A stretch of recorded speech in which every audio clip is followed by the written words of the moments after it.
Bentornati appassionati. Quello che andrete adesso a visionare sarà un video che è rimasto lì in stand-by, in fase di editing, un po' perché mi mancava l'inizio e anche la fine dei saluti. Purtroppo io sono costretto a deambulare ancora con il bastone, quindi già lo dico adesso che cercherò di editare questo video sempre sulla famosa pressa, che è rimasta anche lei in stand-by, anche se comunque funziona ed è praticamente finita, e poi vorrò fare delle precisazioni su alcune informazioni sul pellet che si può fare, come farlo, eccetera. Non so se però per fare questo mestiere qua, per farvi vedere gli esempi, eccetera, occorre assumere delle posizioni a me un po' difficili da sostenere, quindi per cui non so se riuscirò a farvi vedere tutta la cosa.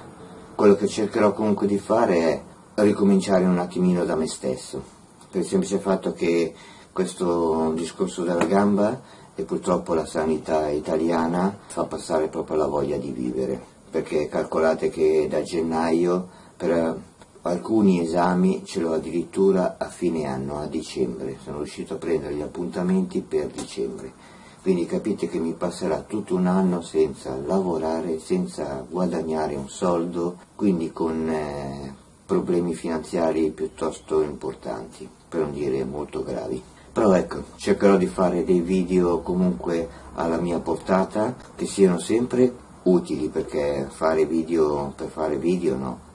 Magari qualche, non dico recensione, però qualche video su attrezzi che ho avuto e che poi ho testato negli anni, e quindi darvi le mie impressioni dopo alcuni anni. Se vi state domandando da quanto tempo è che non vengo nel box a fare qualcosa, aspettate che appoggio un attimo il bastone, vi faccio vedere una cosa che è meravigliosa.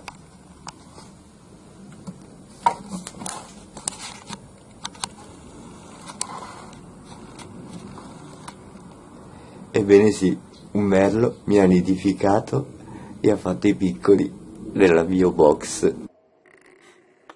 È un'emozione bellissima avere tanti uccellini dentro il box. Poi vi faccio una panoramica del disastro che c'è qua, perché è stato letteralmente abbandonato, cioè proprio non sono più venuto nel box neanche per niente. Buono, adesso mi trasferisco un attimino di là dove c'è un altro puttanaio e andiamo a vedere il resto del casino che ho e finisco il discorso. Buona, questa è invece la parte della taverna. Come potete vedere, un disastro al limite, no ma che limite, direttamente dentro alla vergogna. Anche il divanetto dove ogni tanto ho fatto qualche video mentre vi spiegavo cose. Come vedete anche qui nella zona divano è quello dove ho fatto qualche discorso sul tarlo e così, è completamente invasato di roba, pieno di roba.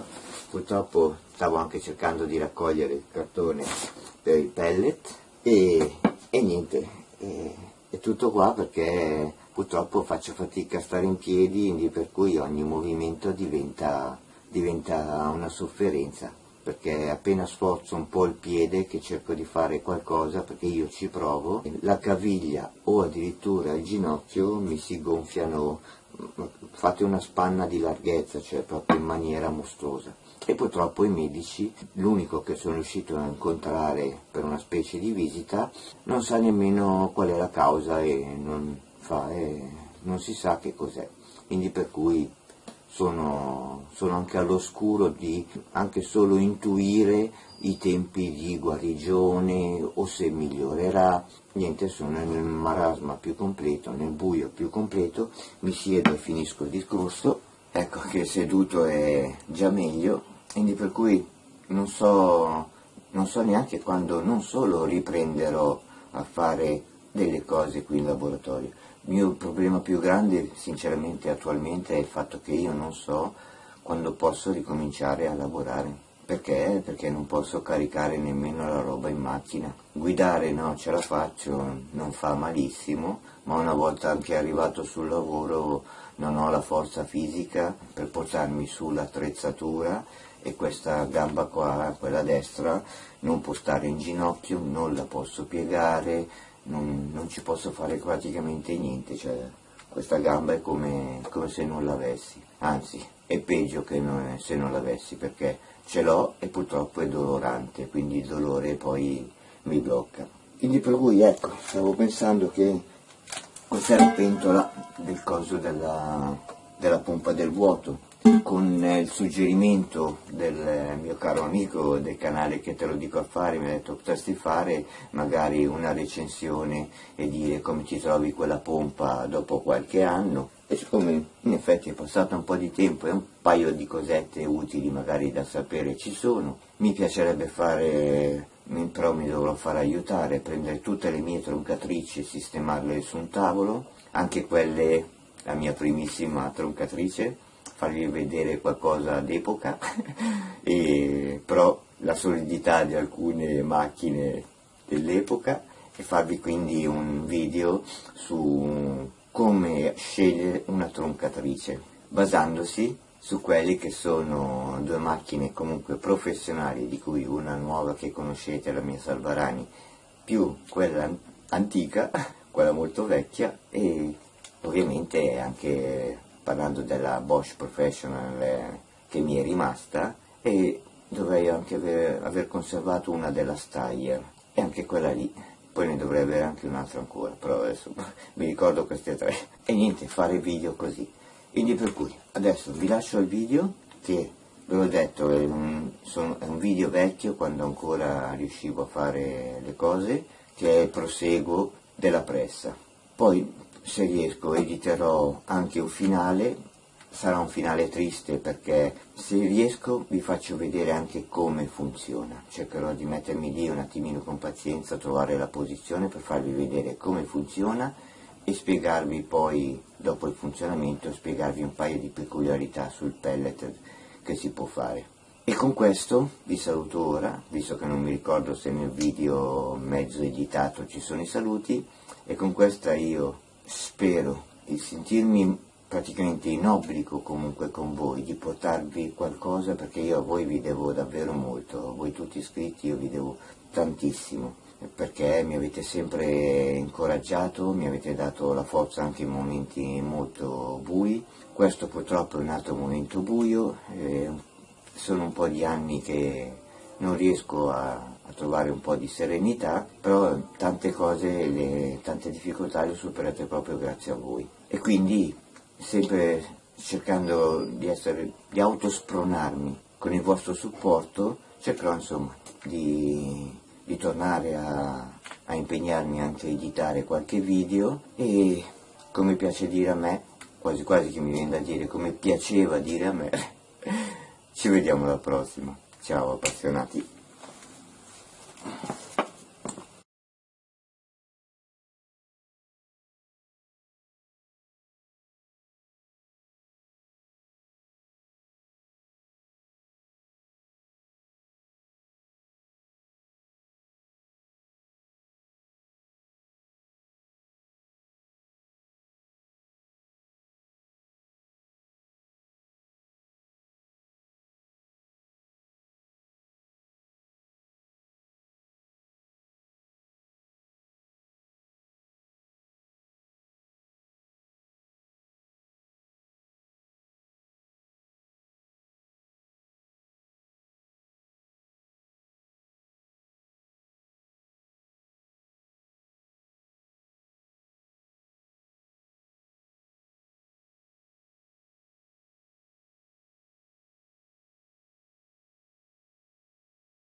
Adesso stavo decidendo la lunghezza degli angolari che andranno fissati sopra qua, quindi che faranno da base 1 e 1, 2, anzi in verità da tetto, non da base.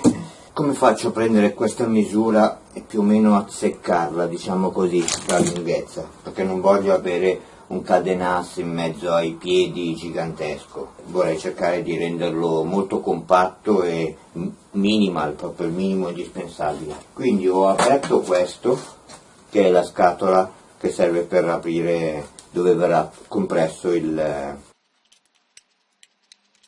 dove verrà compresso il composto, quindi l'ho aperto completamente e vedo che la sua apertura alare è di 20 cm. Quindi se voglio lavorare comodo dentro allo spazio dove ci sarà la pressa e questo, minimo devo avere 20 cm.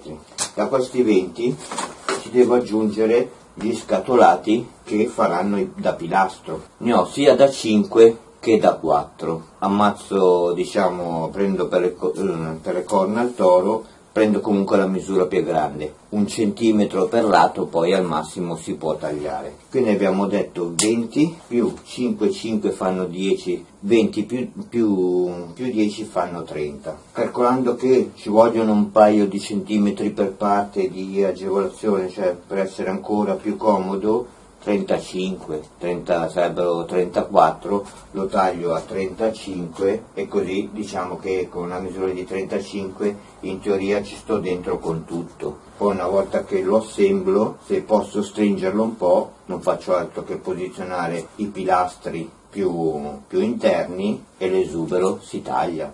1 centimetro di ferro non si diventa poveri. Quindi adesso me lo segno a 35, anzi in verità l'ho già segnato, però lo risegno e me lo taglio.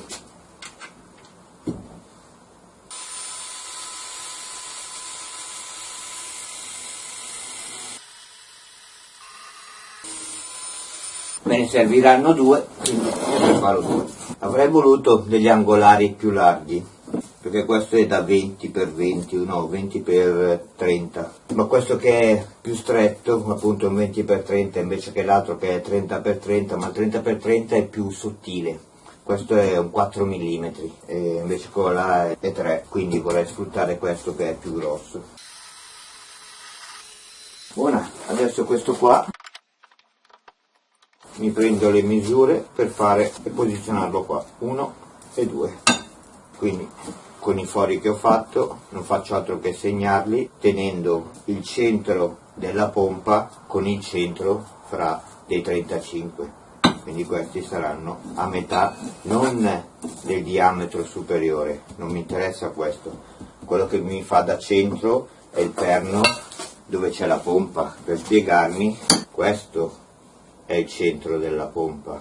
Come vedete tutta questa parte qua dove c'è la pompetta in verità è fuori dal centro di pressione, quindi questo è il nostro centro. Ho segnato la posizione con un pennarello dei fori e adesso vado a forare. Faccio prima un foro come al solito piccolo, poi metterò una punta anche più grossa dell'8, ho preso una punta del 10, così mi dà anche un pelino di gioco.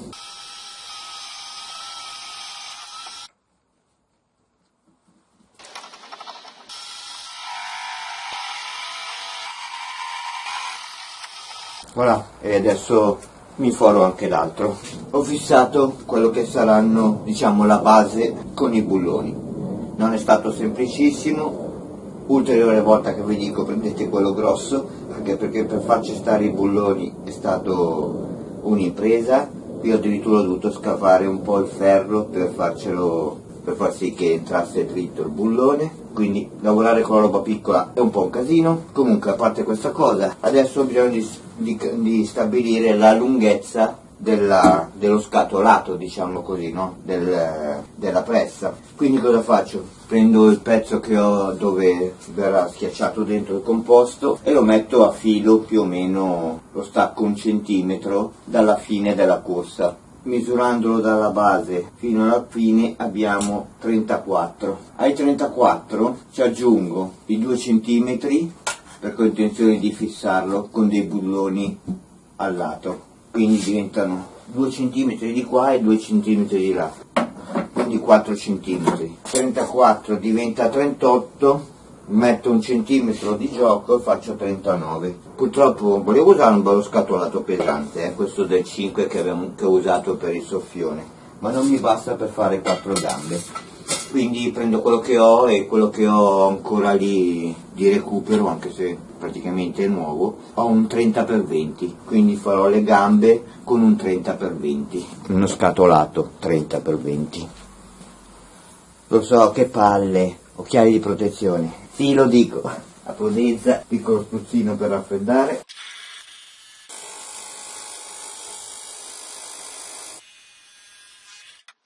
E mi tiro fuori 4 piedi così. Il fumo che vedete è il legno sotto, perché non sembra, ma raffreddandolo mentre si taglia scende giù come il burro. I miei 4 piedini belli precisi sono fatti.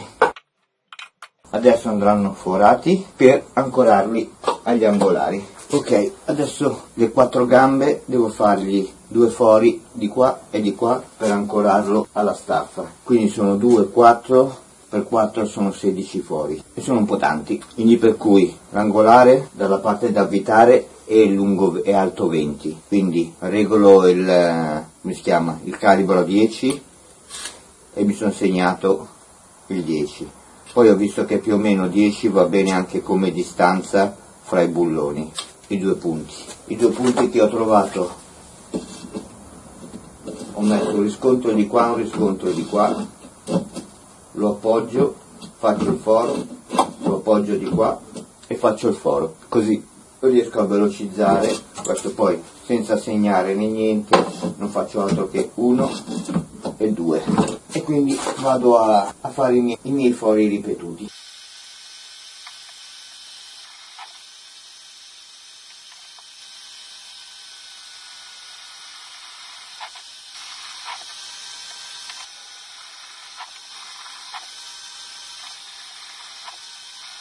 Niente, adesso non faccio altro che allargare i fori, farli da 8,5 più o meno, in modo che il dado ci passi dentro giusto, ma non troppo, nel senso il dado è 8, faccio 8,5 giusto per avere quel leggero lasco, però non faccio 9 o 10 per averlo troppo grande. Visto che ci sono vi faccio vedere anche qualche foro dell'8.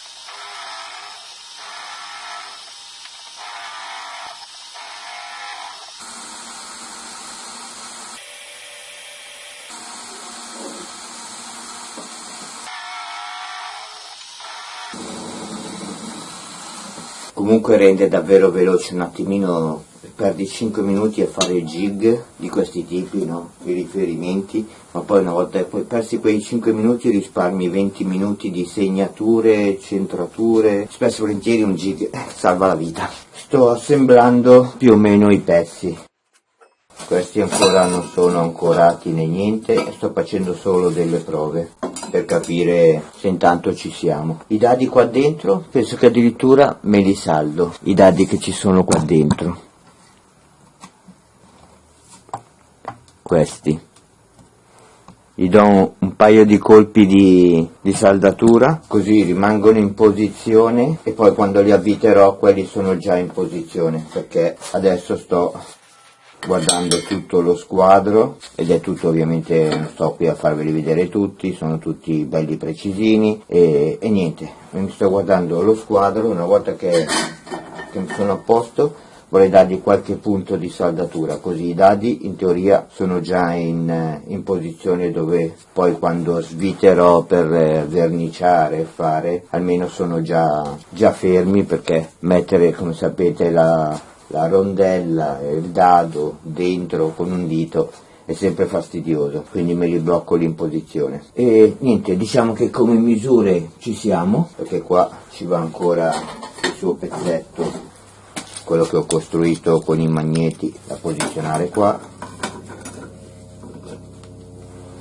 e quindi volendo è anche fin troppo preciso, però vabbè, è un attimo tagliare un pelino lo scatolato, si abbassa di quel mezzo centimetro se serve, il composto sarà più piccolo, pazienza. Però appunto, come vedete, abbiamo una dimensione che sta dentro ai 35 per 40, anzi 39, avevamo detto che era 39, quindi è bello compatto, bello piccolino come piace a me, perché poi durante l'estate così è una cosa che va abbandonata, anche se d'estate è buono comunque prepararne un bel po' in modo che il sole lo asciughi in maniera naturale per averlo pronto per inverno. Però ecco, è una cosa che magari d'estate è più in mezzo alle scatole che altro, quindi da esercitare il minore ingombro possibile. Niente, adesso mi studio un attimino se è tutto ok, do un paio di punti di saldatura ai dadi e poi vedo di ancorare questi a questo qua sotto, così rimane. La struttura è fatta, poi una volta fatta la struttura praticamente ci siamo, è solo poi da collaudare. Ho già praticato gli altri 2 fori, anzi 2, 4, 6, gli 8 fori, uno è lì in piedi ed è già finito, questi li ho già bullonati e sto stringendo l'ultimo bullone.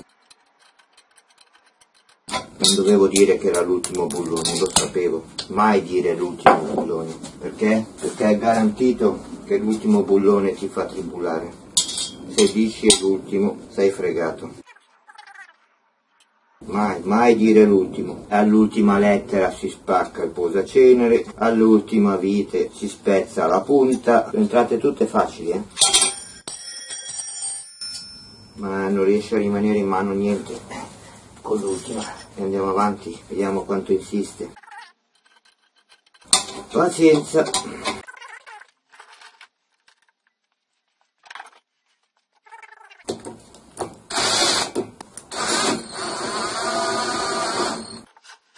Adesso non le stringo forte perché queste poi penso che metterò dei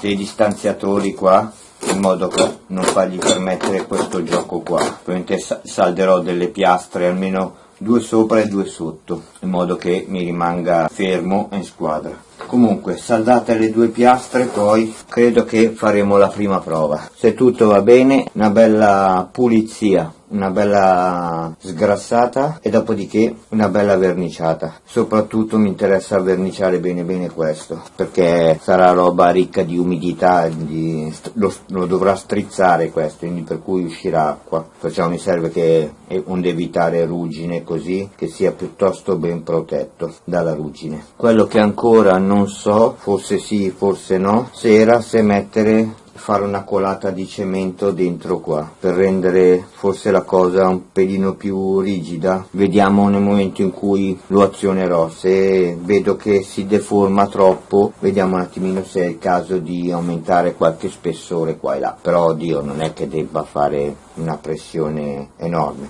me lo deve strizzare sì bene, ma vediamo.